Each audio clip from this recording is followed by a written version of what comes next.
हुक्म की इत्तिबा करो, पैरवी करो। मैं इसे नहीं छोड़ने वाला, मैं इसे तब तक नहीं छोड़ूंगा जब तक इसे दाखिले जन्नत नहीं करवा दूंगा।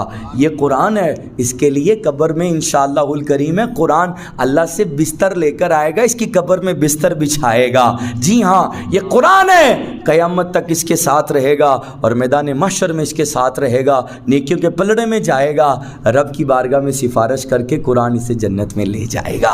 तो आओ ना हम लोग पकड़ें कुरान, हम लोग नमाज की पाबंदी करें, दुरूद की पाबंदी करें और हुजूर की सच्ची गुलामी इख्तियार करें। मौसीकियों के खिलाफ बाइकाट करें, म्यूज़िक के खिलाफ बाइकाट करें, बाजों के खिलाफ बाइकाट करें। 14 अगस्त, जी हाँ, मैं ये बात भी आपके आज इस मुख्तसर से वक्त में, क्योंकि बयान मेरा क्लोज़ है, मैं एक बात की तरफ तवज्जो दिलाऊंगा। मेरी मालूमात के मुताबिक 14 अगस्त को पाकिस्तान के अंदर शराब ख़त्म हो जाती है। इतनी शराब